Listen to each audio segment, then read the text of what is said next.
Welcome to IML Academy. What I want to be going over today is pretty much price reversal zones.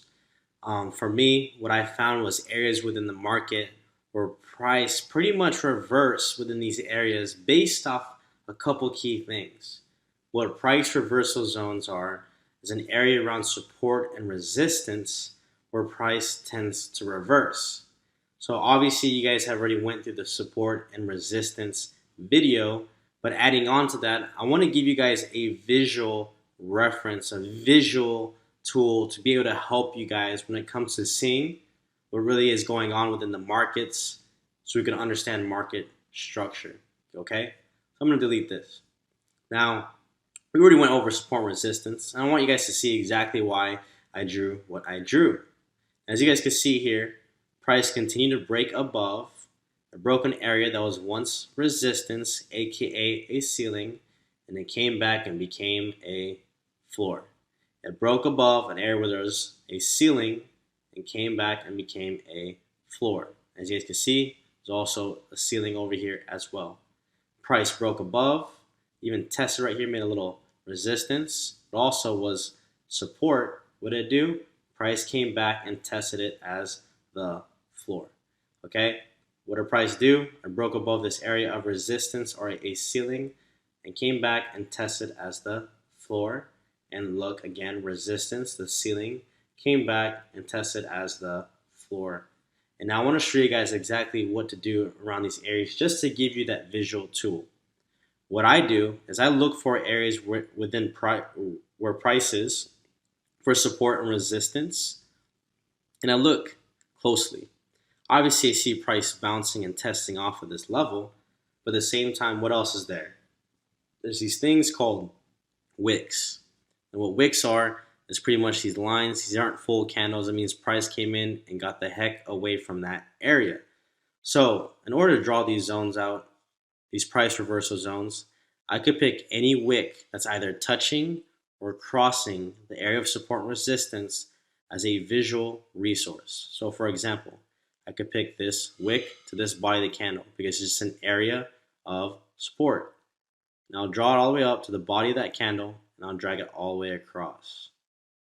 So as you guys can see closely, I drew it from the wick to the body of the candle and drew it all the way across. Is that a coincidence that price came in and tested off of it?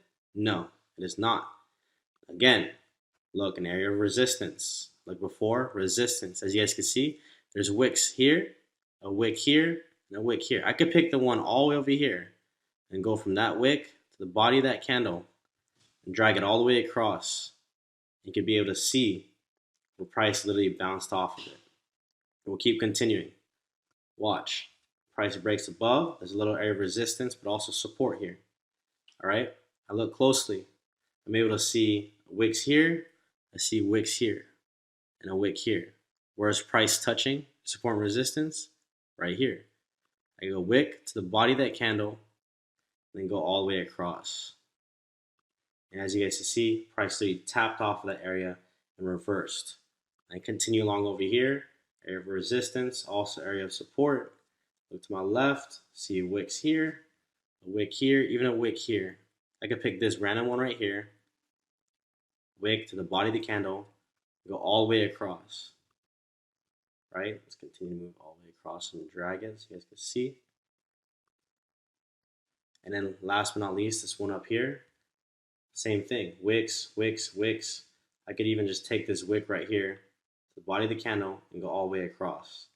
You're able to see how price dipped into that little price reversal zone and reverse. Now, we utilize these price reversal zones just for a visual reference, but look closely, guys. You can see how price reversed in every single one of these price reversal zones because you're waiting for price to test it. You're using the support and resistance lines to draw these zones up so you can have a visual for where you could enter the trade setups. These are pretty much the price reversal zones. You can test it pretty much in every single chart. What you're utilizing, like I said, is the support and resistance lines and drawing the price reversal boxes around the wicks around the support and resistance lines. To even clarify, I'm going to do it again over here as a downtrend. All right, as you guys can see here, area of support. As you guys can see here, area of support, now resistance. As you guys can see here, support, resistance. As you guys can see here, boom. So we'll keep it simple. So as you guys can see, price broke an area of that was once support and came up to test as resistance.